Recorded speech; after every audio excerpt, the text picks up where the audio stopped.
रोज़ की तरह आनंद सिंह ब्लॉग में सबका हार्दिक स्वागत है। सबके मंगल भविष्य की कामना के साथ बड़ों को मेरा सादर नमस्कार, छोटों को मेरा आशीर्वाद। मैं ठीक हूँ, आशा करता हूँ कि आप ठीक होंगे।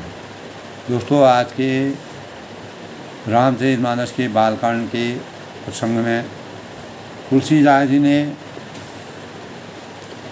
मर्यादा पुरुषोत्तम भगवान राम के बाल चरित्र का वर्णन करने से पहले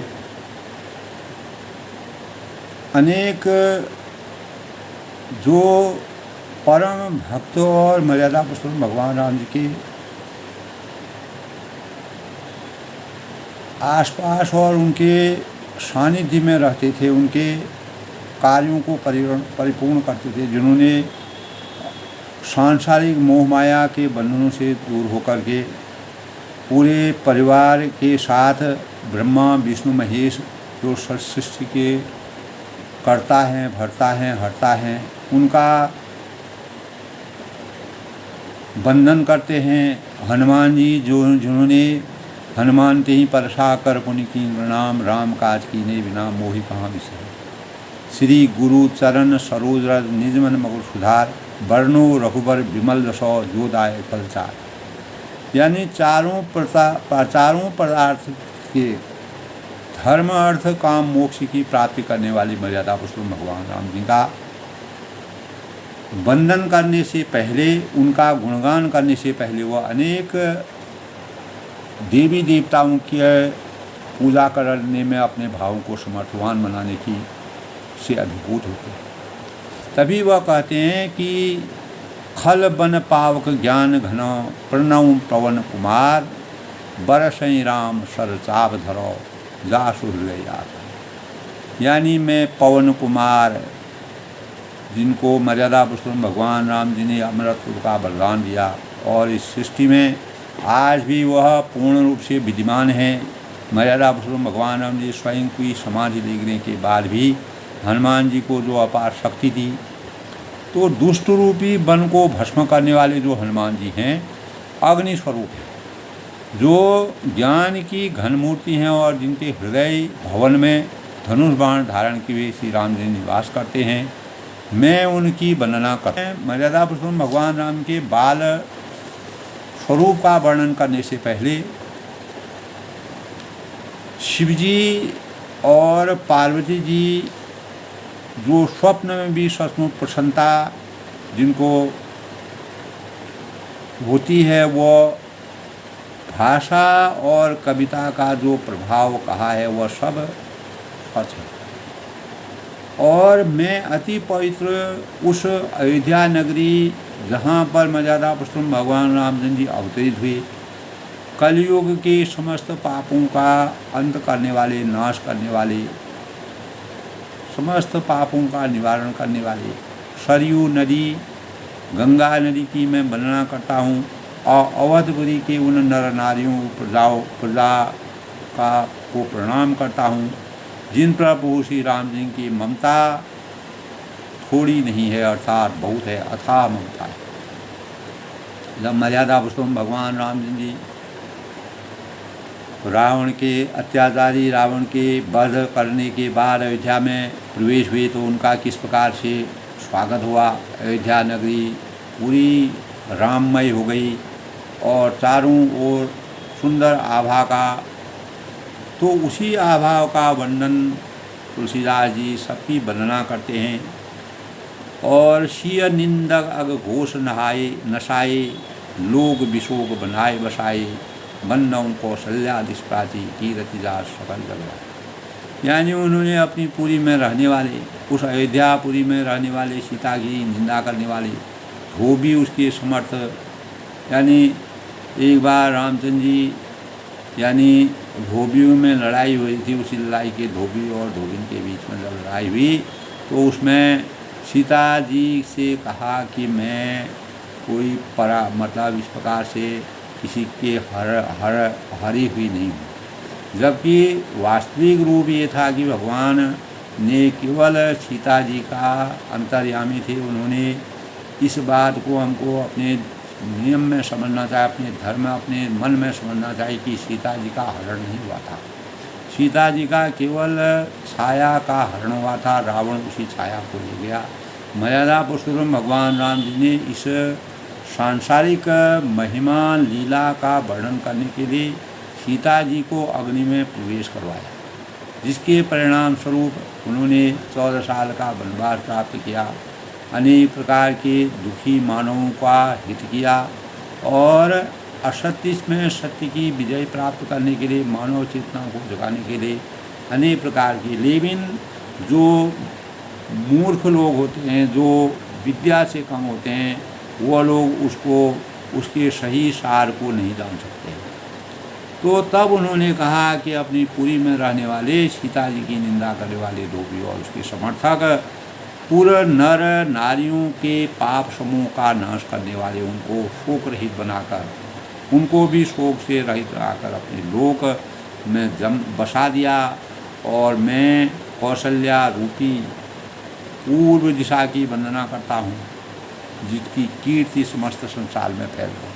तो तुलसीदास ने दोस्तों बाल चरित्र का वर्णन करने से पहले मर्यादा पुरुषोत्तम भगवान राम का जो सचित्र वर्णन किया है, प्रगट्यऊँ ज रघुपति शशि चारु, विश्व सुभद खल कमल तुषारु। कल के प्रसंग में था दोस्तों, दशरथ राव सहित सब रानी, सुकृत सुमंगल मूरत मानी, करम प्रणाम करम मन बानी, करम कृपा सुख सेवक जानी, जिनई बिरचि बड़ भयं विधाता, महिमा अवधि राम कुटुमा। तो कहते हैं कि जहाँ कौशल्या रूपी पूर्व दिशा में विश्व को सुख देने वाले और दुष्ट रूपी कमलों के लिए पाले के समान श्री रामचंद्र जी रूपी सुंदर चंद्रमा प्रकट हुए हैं, और सब रानियों सही राजा दशरथ जी की पुण्य, और जो राजा दशरथ जी ने पुण्य किए थे, जिन्होंने अनेक प्रकार के प्रतापी राजा थे और अपने गुरुजनों का, अपने ऋषि मुनियों का जिस प्रकार से उन लोग आदर करते थे, सम्मान करते थे, सुंदर कल्याण की मूर्ति मानकर मैं मन वचन और कर्म से उनको प्रणाम करता हूँ, उनकी गाथाओं को प्रणाम करता हूँ, उनके स्वरूप को प्रणाम करता हूँ, उनके अंदर जो चैत्रवान गुण हैं उनको मैं प्रणाम करता हूँ। अपने पुत्र का सेवक जानकर, यानी मर्यादा पुरुषोत्तम भगवान राम जी का सेवक जानकर मुझ पर कृपा वह दशरथ जी करें, जिन्होंने ब्रह्मा जी ने भी बड़ाई पाई तथा श्री राम जी के माता और पिता होने के कारण महिमा उनकी अपार हो गई। मर्यादा पुरुषोत्तम भगवान रामचंद्र ने इसीलिए दशरथ जी के वहाँ जन्म लिया था, क्योंकि दशरथ जी ऐसे प्रतापी राजा थे, ऐसे संकल्पी राजा थे, जो मर्यादा पुरुषोत्तम भगवान रामचंद्र जी के भले ही वह बिछुड़ गए, उन्होंने अपनी आत्मा का त्याग कर दिया, अपने शरीर का त्याग कर दिया, लेकिन अपने संकल्प को, अपने वरदान जो कैकेयी द्वारा मांगे हुए वरदान थे, तो रामचंद्र जी के द्वारा रची हुई रचना में वह समर्थवान है। तो इसीलिए तुलसीदास जी उनका प्रणाम करते हैं, वंदन करते हैं। बंदव अवध भुआल सत्य प्रेम जही राम पद, सत्य प्रेम जही राम पद बंदव अवध भुआल, प्रिय तनु तृण युव परिहूँ विशुर दीन दया।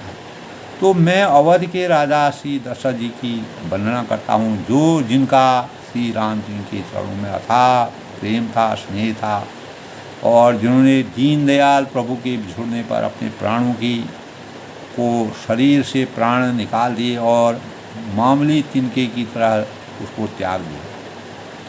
तो इतने बड़े प्रतापी राजा मैं परिवार सहित, पूरे परिवार सहित राजा जनक जी को भी प्रणाम करता हूँ, जिनका श्री राम के चरणों में अथाह गूढ़ प्रेम है, जिसको उन्होंने साकार बनाया और जिन्होंने योग और भोग को छिपा रखा था, परंतु श्री रामचंद्र जी को देखते ही वह प्रकट कर दिया। तो इसीलिए कहा है दोस्तों, भाइयों में सबसे पहले मैं भरत जी के चरण कमलों की वंदना करता हूँ कि संसार में भरत जैसा भाई और कोई नहीं, जिनका नियम और व्रत, जब मर्यादा पुरुषोत्तम भगवान राम जी 14 साल तक वनवास में थे, तब भरत जी ने वनवास के रूप में ही अपने जीवन को चरितार्थ किया और राजा और अयोध्या का राज चलाया, प्रजा की रक्षा की, प्रजा की सेवा की, धर्म की धूरी बनकर धर्म के नियम के अनुसार, मर्यादा के अनुसार सही भ्रातृत्व की परिभाषा का स्वरूप मानव जीवन में अवतरित किया। श्री राम जी के चरणों कमलों में जो भौरा जिस प्रकार पुष्प में चिपका रहता है और उसके मधुर गुणों का रसास्वादन करता है, उसी प्रकार भरत जी ने रामचंद्र के मधुर गुणों का रसास्वादन किया। कभी उनके पास उनका यानी भौरा छोड़ता नहीं है। उसी प्रकार उनका मन, वचन और कर्म से वो मर्यादा पुरुषोत्तम भगवान जी की भक्ति में लीन रहते। मैं श्री लक्ष्मण जी जो शेषनाग के अवतारी हैं, जो रामचंद्र जी के सानिध्य में हमेशा रहते हैं, बिना रामचंद्र के लक्ष्मण जी का जीवन सार्थक नहीं है। तो श्री रघुनाथ जी की कीर्ति विमल पताका लक्ष्मण जी को ऊंच यानी इस पराकाष्ठा को और अनेक प्रकार के जब लक्ष्मण जी रामचंद्र जी का सहारा देते हैं तो लक्ष्मण जी के भावों का जो सुंदर वर्णन है और वही तुलसीदास जी उनकी वंदना करते हैं। हजार सिर वाले जगत के कारण, हजार सिरों पर जगत को धारण करने वाले, और जिन्होंने पृथ्वी का भय दूर किया और अन्य इस प्रकार का शेषनाग के अवतार के रूप में अवतरित हुए, और उनकी गुण और जो खान है, भंडार हैं, वह गुणों के कृपा के सिंधु हैं और श्री लक्ष्मण जी मुझ पर सदा प्रसन्न हैं। इस प्रकार मर्यादा भावों को सतोया। तो दोस्तों, हमारे जीवन में बचपन से ही संस्कार सदैव बने रहते हैं। तो अतः बालक को शिशुकाल से ही शारीरिक मानसिक दृष्टि से स्वस्थ एवं सुदृढ़ बनना चाहिए। यही मर्यादा पुरुषोत्तम भगवान रामचंद्र जी के जीवन में हुआ। तुलसीदास जी ने इसी प्रकार शारीरिक और मानसिक दृष्टि स्वस्थ और सुदृढ़ बनाना चाहिए। हमारे गुरुकुलों में धनी निर्धन, राजकुमार, ऊंच नीच, बड़े छोटे सब एक जैसी शिक्षा प्राप्त करते थे। मर्यादा पुरुषोत्तम भगवान राम जी ने विश्वामित्र और वशिष्ठ जी के सानिध्य में शिक्षा प्राप्त की। कृष्ण, बलराम, सुदामा सभी समान रूप से संदीपन गुरु के आश्रम में शिक्षा प्राप्त करते थे। तो शिक्षा समान रूप से भारद्वाज ऋषि के आश्रम में दी जाती थी उस समय।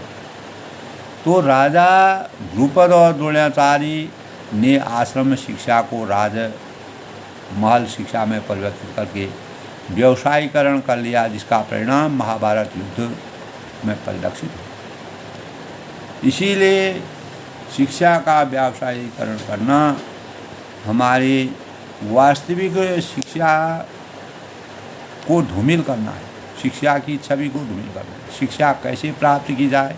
भगवान श्री कृष्ण जी अर्जुन से एक जगह का कहा था कि तद्दिति प्राणी पातेन परिप्रसेन सेवया उपदेश्यति ते ज्ञानं ज्ञानी नतस्त्वदर्शित।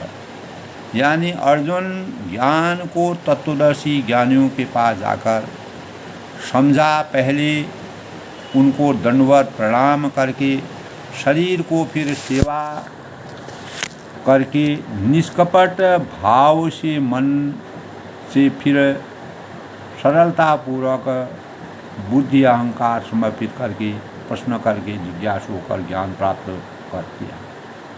तो ज्ञानी जन जो होते हैं दोस्तों, जैसे तुलसीदास ने अपने ज्ञान को पूरे भारतवर्ष नहीं विश्व में जैसे रामचरितमानस की गणना रचना करके ज्ञानी जन जो होते हैं हमारे मन, वचन और शरीर को शिष्य बनने पर भली भांति तत्व ज्ञान का उपदेश प्रदान करते। तो इसीलिए तुलसीदास ने इस प्रकार से अपना बंधन, सभी को बंधन करने का अभिप्राय यही है कि सच्ची शिक्षा और शिक्षा का आरंभ गर्भस्थ से ही घूर्णा काल से ही हो जाना शुरू हो जाता है, जब बच्चा माँ के गर्भ में होता है। इसीलिए दोस्तों, शिक्षा आत्म कल्याणार्थ सर्वजन सुखाय सर्वजन हिताय होनी चाहिए और जो सबको सुलभ हो। इसी शिक्षा के परिणामस्वरूप तुलसीदास ने मर्यादा पुरुषोत्तम भगवान राम जी का अथाह वर्णन किया और सर्वजन सेवाओं ही विद्यालयों के समक्ष ही आज के परिवेश में भी इस प्रकार की आवश्यकता है। रामचरितमानस में हमको सभी का ज्ञान मिलता है। भले ही उसका स्वरूप बदला, रूप बदला, परिवर्तन हुआ, तो ज्ञानार्थ प्रवेश सेवार्थ प्रश्न है। ये अनुभूति हमारे अंतर्गत में होती है। आजकल प्रत्येक विद्यालयों के बाहर लिखा जाता है कि ज्ञानार्थ आइए सेवार्थ जाइए। तो सा विद्या या विमुक्ति अर्थात विद्या ही मुक्ति का मार्ग है। तो तुलसीदास ने जिस प्रकार की विद्या को अपने अंतःकरण में जागृत किया, उससे शिक्षा ही एकमात्र ऐसा साधन है जो मर्यादा पुरुषोत्तम भगवान राम जी के गुणों तक हमको पहुंचाने में सक्षम है, जिससे सभी प्राणी सुखी होते हैं और आरोग्य हो सकते हैं और तथा मानव का कल्याण, समाज का कल्याण और शिक्षा द्वारा ही संभव। शिक्षा ही एक ऐसा साधन है जो जिससे मानव जीवन का सर्व गुण संपन्नता और सर्वजन सुखाय सर्वजन हिताय की अगर भावना आ सकती है तो वह शिक्षा से आ सकती है। इसीलिए कहा है सर्वे भवन्तु सुखिनः सर्वे सन्तु निरामयाः।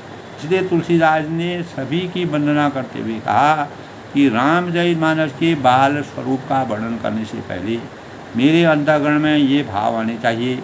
मैं सभी को वंदन करता हूँ कि सर्वे भवन्तु सुखिनः सर्वे सन्तु निरामयाः सर्वे भद्राणि पश्यन्तु मा कश्चित् दुःखभाग्। इस संसार में, इस अयोध्यापुरी में, इस नगरी में किसी को किसी प्रकार का कोई भी दुख न हो, विषाद न हो, सब राममय हूँ। तो सिया राममय सब जग जानी कर्म प्रणाम जोड़ विदा। तो शिक्षा का इसीलिए कहा है दोस्तों कि शिक्षा जो है वह गर्भस्थ से ही भ्रूण अवस्था में जब माँ के गर्भावतर अभिषेक वास्तविक ज्ञान की, तो हमारा परिवेश वातावरण अगर सुंदर होता है, भगवान रामचंद्र जी का जीवन जिस प्रकार से ऋषि मुनियों के सानिध्य से हुआ, तो स्पष्ट है कि दोस्तों शिक्षा ज्ञान व शिक्षा दान गर्भकाल से ही प्रारंभ होता है।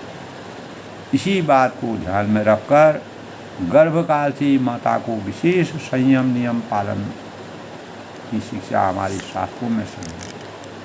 इसीलिए तुलसीदास जी ने सभी का वंदन करने का अभिप्राय यही है कि जीव अपने पूर्व जन्मों के संस्कार लेकर पुनर्जन्म धारण करता है।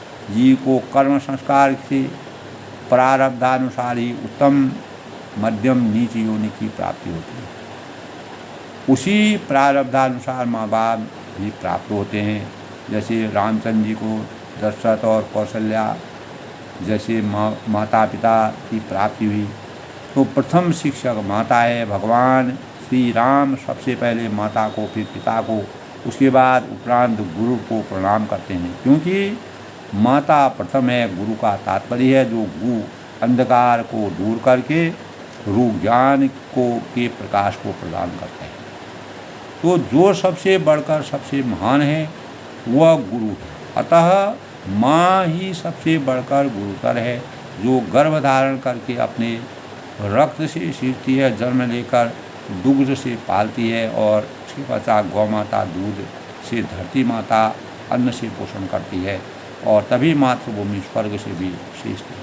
इसलिए मर्यादा पुरुषोत्तम भगवान राम जी जननी जन्मभूमि च स्वर्गादपि गरीयसी। तो प्रातःकाल उठकर रघुनाथा, इसीलिए कहा है प्रातःकाल उठकर रघुनाथा, मात पिता गुरु नावहि माथा, आयुष मांग तरह सब राजा, देख हरसई मंद्रा। तो मदरसा अपने पुत्र की शिक्षा, अपने पुत्र को शिक्षा देती है कि शुद्धो अस्मि, शुद्धोस्मि, शुद्धो असि, बुद्धो असि, निराजनो असि। अर्थात प्राणी शुद्ध है, ज्ञानी है, परमात्मा का अंश गुरु है, गुणातीत है। तो माँ को यही शिक्षा देनी चाहिए। तो मर्यादा पुरुषोत्तम भगवान राम जी ने इसी ज्ञान के परिणाम स्वरूप तुलसीदास ने उनकी आराधना की। सभी रामचंद्र से जितने भी उनके अयोध्या में जितने भी सुधीजन थे और माता पिता थे, गुरु थे, भाई थे, माँ सीता, कौशल्या, सभी माताओं का उन्होंने न शौर्यत्यं न दुखं न बन्यं न मोक्षं चिदानंद रूपं शिवोहं शिवोहं उत्तिष्ठ जागृत प्राणं परादि बोध। यानी जिसने भी महापुरुष, जितने भी महापुरुष इस संसार में हुए हैं, उनका चरित्र निर्माण माताओं ने ही किया। इसीलिए शिवाजी भी माता जीजाबाई के, शिव जी की तथा गुरु ने गुरु गोविंद सिंह को महान बनाया। तुलसीदास जी ने दोस्तों इन्हीं भावों के परिणाम स्वरूप अपने रामचरितमानस में बचपन से ही संस्कार सदैव बने रहते हैं। तो अतः बालक को जिस प्रकार से शिशुकाल से ही शारीरिक मानसिक दृष्टि से स्वस्थ और सुदृढ़ बनाना चाहिए। हमारे कुलगुरु में धनी निर्धन राजकुमार ऊंच नीच छोटे बड़े एक साथ एक जगह से शिक्षा प्राप्त करते हैं। तो मर्यादा पुरुषोत्तम भगवान राम जी उन्हीं गुरुओं के शरण में शिक्षा प्राप्त की, इसलिए तुलसीदास जी सबको बंधन करते हैं। तो तब वह कहते हैं कपिपति रीछ निचावर राजा अंगदाल जी की समाजा बंदों सबके चरण सुहाई अधम शरीर राम जिन पाए। तब वह कहते हैं कि वानरों के राजा सुग्रीव जी, यानी रामचरितमानस में जितने भी पात्र हैं तो तुलसीदास जी ने सबको बंधन किया है। जितनों ने भी अपना इस रामचरितमानस में जिन्होंने अपना जैसा योगदान दिया और योगदान का जो परिणाम हुआ, उन्हीं परिणामों के परिणाम स्वरूप उन्होंने बालकांड में मर्यादा पुरुषोत्तम भगवान राम की बाल चरित्र का वर्णन करने से पहले सबकी वंदना की, सबके सुयश का गान किया। तो इसी प्रकार वह कहते हैं कि बालों जब मर्यादा पुरुषोत्तम भगवान राम जी यानी वन में जो है उनको सुग्रीव जी को मिले, तो हनुमान जी ने ब्राह्मण के वेश में उनको हनुमान जी मिले और हनुमान जी ने अपना परिचय दे करके मर्यादा पुरुषोत्तम भगवान राम की आराधना की और उनको अपने भावों से, तो पंपापुर जो जगह थी, तो वानरों के राजा सुग्रीव और ऋषियों के राजा जामवंत जी, राक्षसों के राजा विभीषण जी और अंगद जी आदि जितना भी वानरों का समाज है, सबके सुंदर चरणों में मेरी वंदना करता हूँ। तो तुलसीदास ने किसी को भी नहीं छोड़ा दोस्तों। उन्होंने अधम पशु और राक्षस आदि शरीर रामचंद्र जी को प्राप्त, अगर मर्यादा पुरुषोत्तम भगवान राम जी ने कि थोड़ा भी सानिध्य में वो आए हैं, मैं सबका वंदन करता हूँ। रघुपति चरण उपासक जी थे, खग मृग सुर नर असुर समेत। तो मर्यादा पुरुषोत्तम भगवान राम के चरणों के जितने भी उपासक थे, जितने भी भक्त थे, चाहे वो खग हों, पक्षी हों और पशु हों, पक्षी हों, देवता हों, मनुष्य हों, असुर हों, सभी को रामचंद्र के चरणों के जो उपासक थे, तो वह कहते हैं बंदों पद सरोज सबके रे जे बिनु काम राम के थे। मैं उन राजा सबके चरण कमलों की वंदना करता हूँ जो श्री राम जी के निष्काम सेवा, जिन्होंने किस प्रकार की अभिलाषा को लेकर के, किसी प्रकार के भाव को लेकर के स्वहित के लिए कोई भी कार्य नहीं किया, मैं उनसे वंदना करता हूँ। इसीलिए कहा है राम राज बैठे त्रिलोका हर्षित भजे गए सब। तो शुक सनकादि मुनि ज्ञानी थे, जिन्होंने मर्यादा पुरुषोत्तम भगवान को अपार ज्ञान से संचित किया। शुक सनकादि भगत मुनि नारद जे मुनिवर विज्ञान विशारद प्रणव सबई धरन धरि शीशा करऊँ कृपा जन। तो सुखदेव जी और सनकादि मुनि नारद जी आदि जितने भी भक्त, यानी जो देवलोक से भी मर्यादा पुरुषोत्तम भगवान राम की लीलाओं को देखने के लिए अयोध्या में आया करते थे, ज्ञानी जो भी श्रेष्ठ मुनि हैं, उनको तुलसीदास जी प्रणाम करते हैं। मैं धरती पर सिर प्रणव सबई धरेंद्र शीशा, धरती पर अपना माथा टेक करके अपना प्रणाम करता हूँ। हे मुनीश्वरों, हे ज्ञानी जनों, हे सुधी जनों, कहूँ कृपा जन जाल मुनीषा, आप सब मुझको अपना दास जानकर कृपा कीजिए, मेरी रक्षा कीजिए। और मैं जो रामचरित की बाल लीला का वर्णन कर रहा हूँ। उसमें मैं मुझे अपार सबका मुझे आशीर्वाद प्राप्त हो। जनक होता जगत जननी जानकी, अतिशय प्रिय करुणा निधान की, ताकि जुगपद कमल बनाओ हूँ, जास कृपा निर्मल मतिता। और उन्होंने कहा कि राजा जनक की पुत्री, जगत की माता और करुणा निधान श्री रामचंद्र जी, प्रियतमा जानकी जी, दोनों के चरण कमलों में मैं मानता हूँ, मेरा बंधन है। मैं नमन करता हूँ जिनकी कृपा से मुझे निर्मल बुद्धि की प्राप्ति हुई है। इतनी पवित्र बुद्धि, यानी रामचंद्र जी जैसे इतने अपार या भंडार जो भक्ति के भंडार हैं और पूरे विश्व यानी सृष्टि के निर्णायक हैं और अंतर्यामी हैं, उनके भावों का, उनके रहस्यों का वर्णन करने का मुझे आशीर्वाद प्राप्त हुआ है। मैं उनको, और जिनकी कृपा से मुझे मेरी निर्मल बुद्धि हुई है, मुझे ज्ञान का संचार हुआ। पुनि मन वचन कर्म रघुनायक, शरण कमल बंधौ सब लायक, राजीव नयन धरे, धनुषायक भगत विपत भंजन। तो मर्यादा पुरुषोत्तम भगवान राम जी फिर मैं तब तुलसीदास जी कहते हैं, मैं मन वचन और कर्म से, यानी कहते हैं कि पुनि मन वचन कर्म रघुलाय, और चरण कमल बंधौ सब लाय। और कर्म, मन वचन और कर्म से कमल नयन धनुषधारी भक्तों की विपत्ति का नाश करने वाले और उन्हें सुख देने वाले भगवान श्री रघुनाथ जी के सर्व समर्थ चरण कमलों की मैं वंदना करता हूँ। ऐसे मर्यादा पुरुषोत्तम भगवान रामचंद्र जी जो सभी को सुख देने वाले हैं, इस संसार में, इस सृष्टि में उन्होंने मानव कल्याण के लिए और सभी को जो भी उनके सानिध्य हैं उनको, उनके ज्ञान का परिवर्धन करने के लिए, ज्ञान का पिपासु बनाने के लिए और ज्ञान की पुष्टि के लिए, ज्ञान की गुणवत्ता को बनाए रखने के लिए, सुख की विभूति के समान, सुख के भंडार के समान, जिनका जो मन वचन और कर्म से कमल नयन धनुषधारी भक्तों की विपत्ति का नाश करने वाले हैं। गिरा अरथ जल बीच समो, कही अत भिन्न भिन्न, बंदौ सीता राम पदौ जिन्हि परम प्रिय। यानी जो वाणी और उसके अर्थ और जल की लहर के समान कहने में अलग अलग। गिरा अर्थ जल बीच समो, जो वाणी और उसके अर्थ तथा जल की लहर के समान करने में अलग अलग समर्थवान है। जैसे हंस जो है जल और दूध को अलग अलग कर देता है, परंतु वास्तव में अभिन्न है, वह एक है।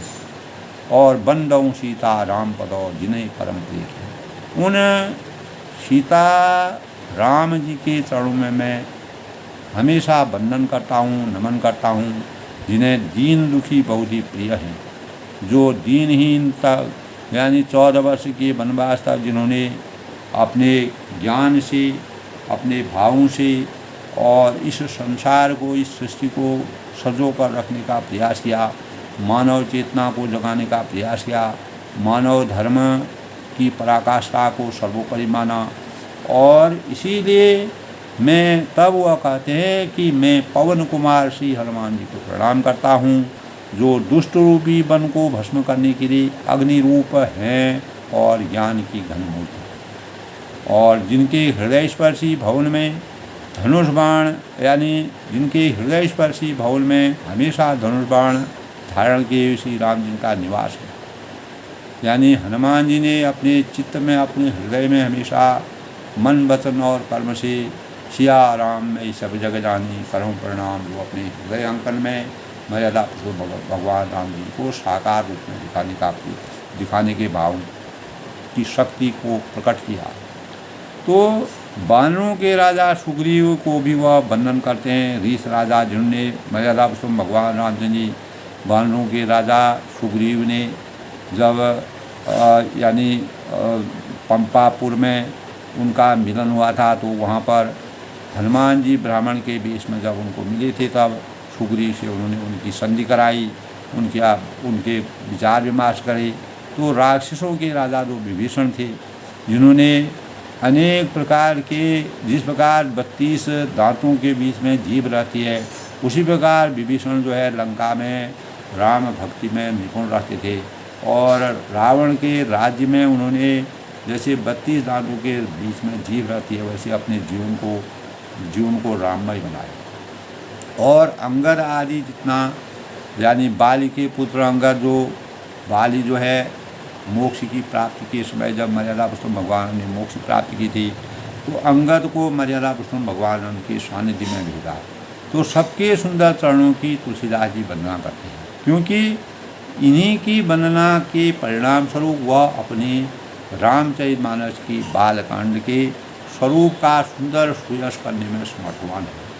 तो जितने भी इस संसार में, इस जड़ चेतन में, इस संसार में पशु हैं, पक्षी हैं, देवता हैं, मनुष्य हैं, असुर समेत जितने भी श्री राम जी के चरणों में जिनका जो उपासक हैं, उनके भक्त हैं, मैं उन सबके चरण कमलों की वंदना करता हूँ। तुलसीदास जी कहते हैं कि श्री राम जी ने, जिन्होंने मर्यादा पुरुषोत्तम भगवान राम जी का निष्काम और निस्वार्थ भाव से स्वहित को छोड़ करके परमात्मा में लीन, और सुखदेव, सुख, सनकादि, भरत यानी भगत मुनि नारद, सुख, सनकादि जो जिन्होंने मर्यादा पुरुषोत्तम भगवान जी को अनेक प्रकार के ज्ञान से सिंचित किया, और सुखदेव जी और सनकादि और नारद मुनि आदि जितने भी भक्त और परम ज्ञानी श्रेष्ठ मुनि हैं, तो मैं धरती पर सिर टेक कर उन सबको प्रणाम करता हूँ।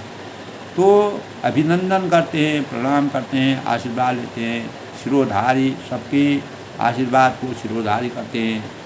तब वह अपनी मन, वचन और वाणी से कहते हैं कि हे मुनीश्वरों, कि आप सब मुझको अपना दास समझकर, अपना सेवक समझकर मेरे ऊपर अपनी कृपा दृष्टि रखना, ताकि मैं मर्यादा पुरुषोत्तम भगवान राम की जो रचना 7 कांडों के माध्यम से जो मैं इनकी रचना, जो इस ग्रंथ का निर्माण कर रहा हूँ, उसमें मुझे बल मिले, मेरा मनोबल बढ़े और मुझे भक्ति का संसार।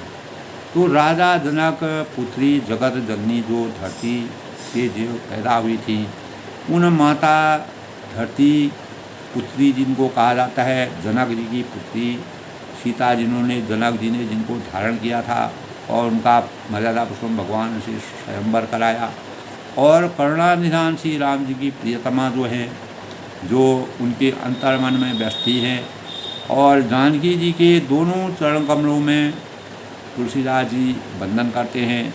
यानी किसी भी पात्र को तुलसीदास ने अपने हृदय से विरक्त नहीं किया, सबको अपने हृदय में धारण करने की कोशिश की, जिसकी कृपा से उनको निर्मल बुद्धि का सृजन उनके अंतःकरण में हो। तो तब कहते हैं, पुनि मन वचन कर्म रघुनायक, चरण कमल बंदों सबलायक, राजीव नयन धरे धनु सहायक, भगत विपद बंधन सुखदायक।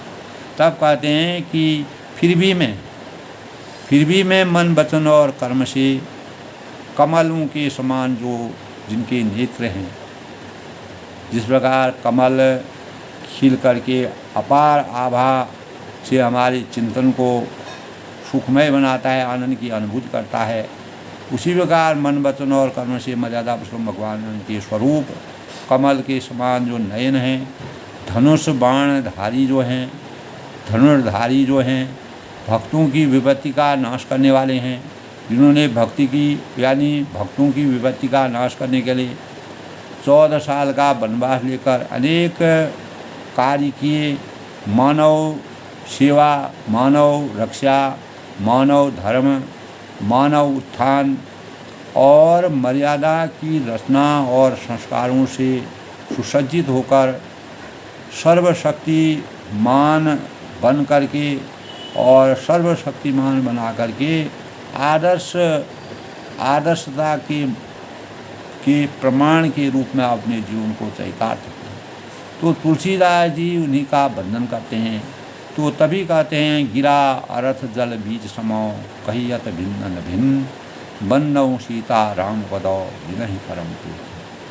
तो तभी तुलसीदास जी अपनी वंदना करते हुए कहते हैं कि जो वाणी और उनकी अर्थ और जल की लहर के समान कहने में अलग अलग है, और परंतु वास्तव में अभिन्न एक है। और श्री सीताराम जी के चरणों में मैं अंत में वंदना करता हूँ, जिन्हें दीन दुखी बहुत प्रिय हैं, जिन्होंने इस संसार में, इस सृष्टि में 14 साल का वनवास प्राप्त किया और अयोध्या जैसी सुंदर राजा के शासन को छोड़ करके राज योग, जिनका राज तिलक हो रहा था, राज तिलक का परित्याग करके और रात ही रात में पूरा परिवर्तन करके अंतर्यामी बन के माँ सरस्वती की आराधना करके, माँ सरस्वती से माताओं तक के हृदय परिवर्तन करके सबके मन में शुचिता के भावों का संचार कर 14 साल का वनवास प्राप्त करके मानव जीवन के लिए त्याग की परिभाषा, त्याग के स्वरूप को, त्याग की क्या परिभाषा है, त्याग से हमारा जीवन कितना समर्थवान होता है, त्याग से हम कितना प्राप्त कर सकते हैं, ऐसे भावों का रामचरितमानस में तुलसीदास ने जो वर्णन किया है वह वास्तव में साकार रूप में मर्यादा पुरुषोत्तम भगवान राम जी का के पूर्ण जीवन का, समस्त जीवन का सार है, जिन्होंने सब कुछ न्यौछावर करते हुए सब चीज़ त्याग करके अपने जीवन को सामर्थ्यवान बनाया और मानव जीवन के कल्याण के भावों का संचार किया। अपने जीवन में मर्यादा पुरुषोत्तम भगवान राम जी से यही शिक्षा मिलती है कि हमें अपने जीवन में शिक्षा आत्म कल्याणार्थ, सर्वजन सुखाय, सर्वजन हिताय होनी चाहिए, जो सबको सुलभ हो और सर्वजन सेवाएं हो।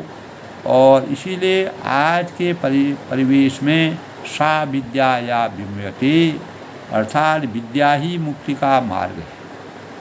मर्यादा पुरुषोत्तम भगवान रामचंद्र को अनेक प्रकार के गुरुओं के सानिध्य में रह करके उन्होंने जो शिक्षा के भावों का संचार किया, मानव जीवन का कल्याण किया, सबसे बढ़कर सबसे महान वो गुरु हैं जो माँ से भी बढ़कर हैं, जो उन्हें सही भावों को, अपने अयोध्या के प्रति उनको इतना लगाव था। जब वह वन में थे तब वह अयोध्या के प्रति कहते थे कि जननी जन्मभूमि स्वर्गा देवी गरीयसी।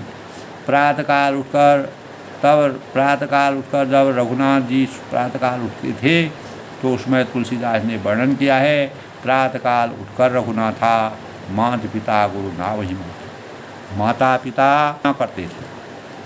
तो रामचरित का बाल लीला का वर्णन तो दोस्तों बहुत ही अनोखा है। इसीलिए रामचंद्र की बाल लीला का वर्णन करने से पहले तुलसीदास ने मर्यादा पुरुषोत्तम भगवान राम के संपूर्ण जीवन का और उनके जीवन में क्या उतार चढ़ाव आए उनका पूरा वर्णन किया है। तो तभी कहा है कि प्रातःकाल उठकर रघुनाथा माता पिता गुरु ना वही माथा, आय सुमाग करहीं सब काजा। किसी भी कार्य को करने के लिए वह सबसे पहले आशीर्वाद मांगते थे। तो आज के परिवेश में भी दोस्तों हमें इस प्रकार की शिक्षा को ग्रहण करना चाहिए। इसीलिए तुलसीदास ने उनकी रचना करने में इतनी सहजता और सुलभता का अनुभव किया।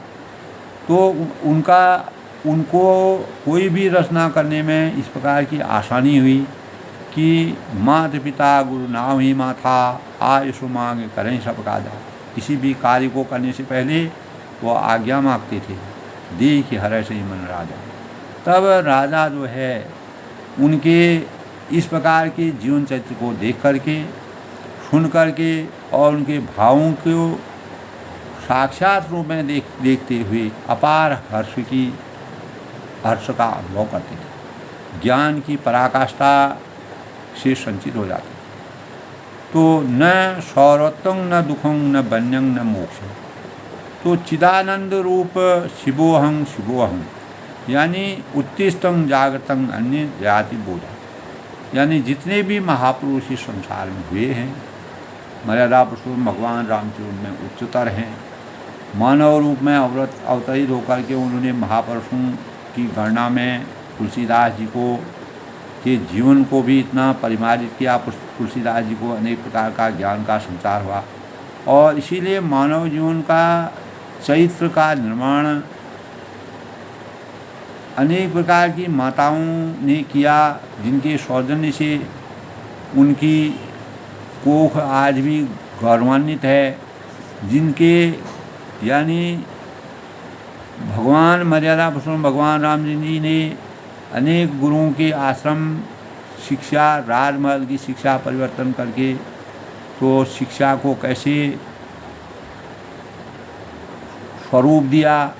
तो शिक्षा का आरंभ दोस्तों शुरुआत से ही होता है। इसलिए हमें माता पिता गुरु एतो में देवता परम यत् कर्तव्यम देवतव्यम तथा दाभ्यम करोम्यहम्। तो माता पिता का जो आशीर्वाद उनको प्राप्त हुआ, तो तुलसीदास ने इन्हीं भावों को अपने अंतःकरण में विराजमान करके शिक्षा आत्म कल्याणार्थ सर्वजन सुखाय सर्वजन हिताय होनी चाहिए। इसीलिए तुलसीदास ने उस शिक्षा को ग्रहण करके मर्यादा पुरुषोत्तम भगवान की बाल लीला का वर्णन किया, सबको सुलभ करवाया, सर्वजन सेवाएं करके, प्रत्येक मानव मात्र की सेवा करके रामचरितमानस के माध्यम से सबके चेतना में जागरूकता पैदा करने के भावों का संचार किया। दोस्तों, इस प्रकार आज के रामचरितमानस के बालकांड के प्रसंग में मर्यादा पुरुषोत्तम भगवान रामचंद्र जी जो तुलसीदास जी वाणी और उनकी अर्थ तथा जल और जल की लहर के समान कहने में अलग अलग हैं, परंतु वास्तव में वह अभिन्न एक है। उन सीता रामचंद्र जी के चरणों में तुलसीदास जी वंदना करते हैं, जिन्हें दीन दुखी प्रिय हमेशा प्रिय है। उनको जितना जो दीन दुखी थे उनसे अपार लगाव था, कभी भी किसी प्रकार का भेदभाव उनके अंतःकरण में नहीं था। इसी शिक्षा को हमें आज के परिवेश में भी पुनर्जागृत करने के भावों का संचार करना चाहिए। और तुलसीदास जी ने जो रचना की है उससे हमें अनेक प्रकार की शिक्षा लेकर के अपने जीवन को, जो भावी पीढ़ी है उनको रामचरितमानस के अनुसार अपने जीवन को चरितार्थ करते हुए आधुनिक परिवेश को मार्गदर्शी बनाने में कामयाबी हासिल करनी चाहिए। तो अपनी वाणी को विराम देते हुए सबके मंगल भविष्य की कामना करता हूँ। सब लोग सुखी रहें, खुश रहें, प्रसन्न रहें।